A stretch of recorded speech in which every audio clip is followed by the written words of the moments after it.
Hello everyone. आजच्या व्हिडिओमध्ये आपण बघणार आहोत सम नंबर 9. ठीक आहे.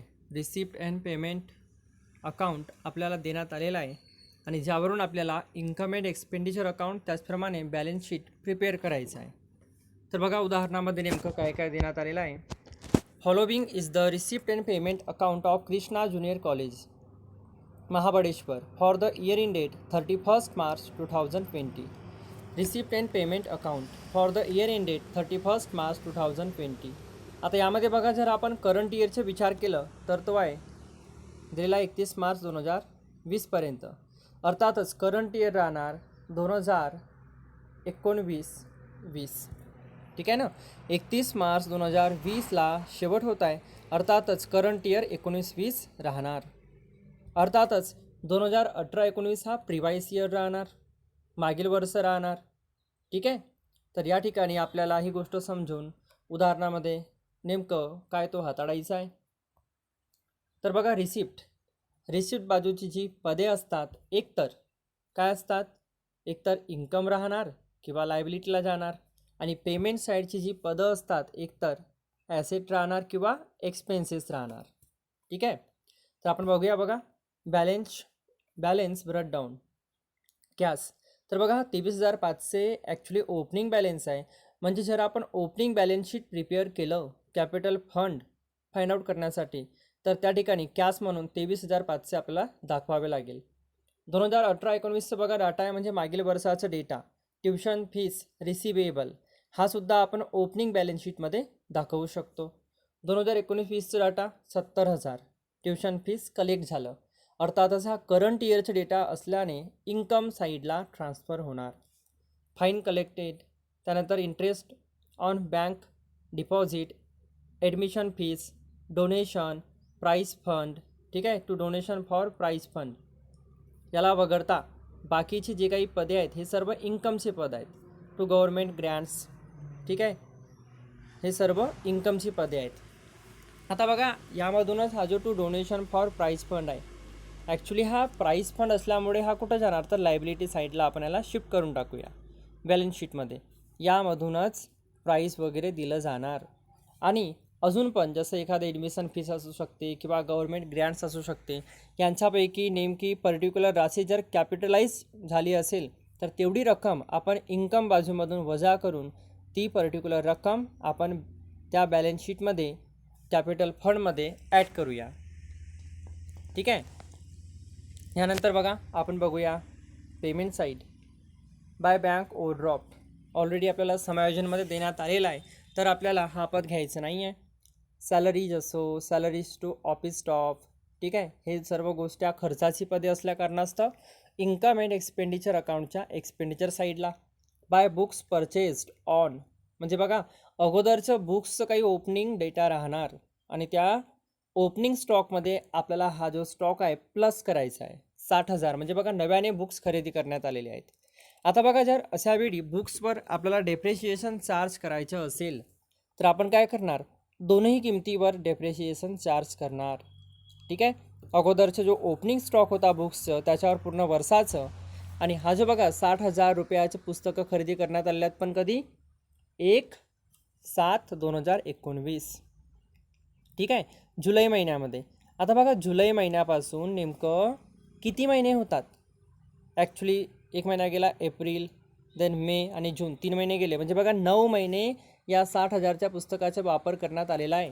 अर्थातच ओपनिंग जो काही स्टॉक राहणार त्यावर पूर्ण वर्षाचं आणि या 60,000वर 9 महिन्याचं असं वेगळं डेप्रिशिएशन आपल्याला चार्ज करावं लागणार. ठीक आहे. डेप्रिशिएशनची जी काही राशी येणार ती आपण इन्कम अँड एक्सपेंडिचर अकाउंटच्या एक्सपेंडिचर साईडला स्थानांतरित करूया. तर उर्वरित घटक जो काही बॅलन्सिंग फिगर आहे हा आपण बॅलन्स शीटमध्ये ॲसेट साईडला देऊया. बाय प्रिंटिंग अँड स्टेशनरी खर्च, ऑफिस रेंट खर्च, रिपेअर खर्च, स्पोर्ट एक्सपेन्सेस खर्च. ठीक आहे.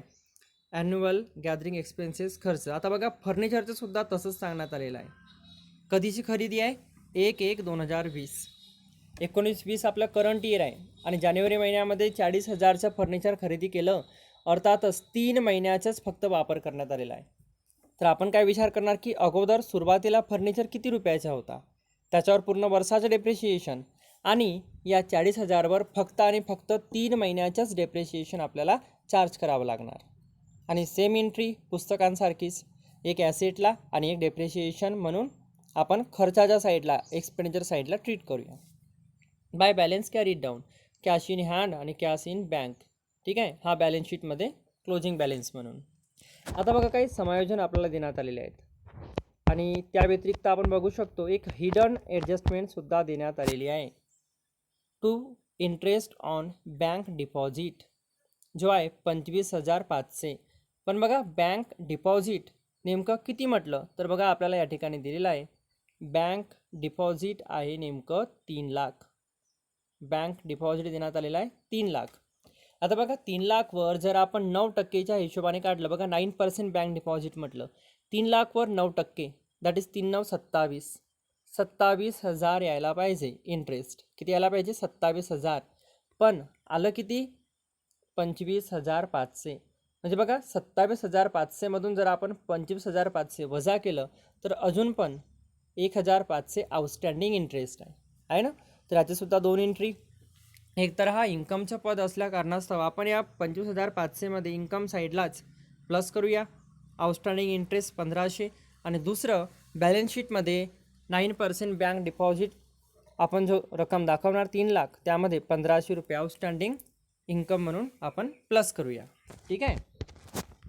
त्यानंतर बघा for the current year tuition fees are outstanding 10,000. म्हणजे बघा ट्युशन फीसमध्ये 10,000 प्लस करायचे आहेत. आणि दुसरं हा उत्पन्नाचं पद असल्या कारणास्तव ॲसेट आहे. ठीक आहे. बॅलन्स शीटमध्ये 50% ॲडमिशन फीस शुड बी कॅपिटलाइज्ड.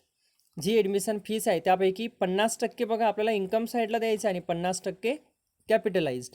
म्हणजे इन्कमवरून आपण काय करणार, इन्कम साईडवरून ॲडमिशन फीसमधून 50% रक्कम वजा करू आणि ती कॅपिटल फंडमध्ये प्लस करूया. Outstanding salary to teachers are 12,000. जी काही सॅलरी आहे त्यामध्येच 12,000 आउटस्टँडिंग सॅलरी आपण प्लस करणार खर्च बाजूला. तर दुसरं लायबिलिटी डेप्रिशिएशन आकारायचं आहे बुक्सवर 10%, फर्निचरवर 15%. पण बघा बुक्स 2 प्रकारची आहेत. सुरुवातीला जी रक्कम होती ओपनिंग स्टॉक त्याच्यावर पूर्ण वर्षाचं आणि मग जी खरेदी आहे त्यावर 9 महिन्याचं. आणि फर्निचरवर सुद्धा तसंच झालं, एकावर 3 महिन्याचं जो नवीन फर्निचर आणलं आणि जुन्या फर्निचरवर पूर्ण वर्षाचं. म्हणजे 2दा डेप्रिशिएशन चार्ज करण्याची गरज आहे. 50% गव्हर्नमेंट ग्रँट शुड बी कॅपिटलाइज्ड. आता इथंसुद्धा बघा 50% गव्हर्नमेंट ग्रँट जेवढं होतं ठीक आहे त्याच्यापैकी 50% इन्कम राहणार आणि 50% त्या इन्कममधून आपण वजा करून कुठं देणार तर कॅपिटल फंडमध्ये प्लस करू. Asset and liabilities on 1 April 2019. बघा ओपनिंग बॅलन्स शीट आपल्याला प्रोव्हाइड करण्यात आलेली आहे एक प्रकारे. त्यावरून काय मिळेल आपल्याला तर कॅपिटल फंड, ज्यामध्ये बघा ओपनिंग बॅलन्स शीटमध्ये बिल्डिंग घ्यायचं आहे 18 लाख, फर्निचर घ्यायचं आहे ठीक आहे 7 lakh, books 5 lakh, opening stock, bank deposit 3 lakh यासारखं. त्याचप्रमाणे बँक ओव्हरड्राफ्ट घ्यायचा आहे आणि ट्युशन फीस रिसिवेबल 7,000. ठीक आहे. तर जो काही डिफरन्स आपल्याला मिळणार तो राहणार कॅपिटल फंड. बघू आपण नेमकं काय काय झालेलं आहे.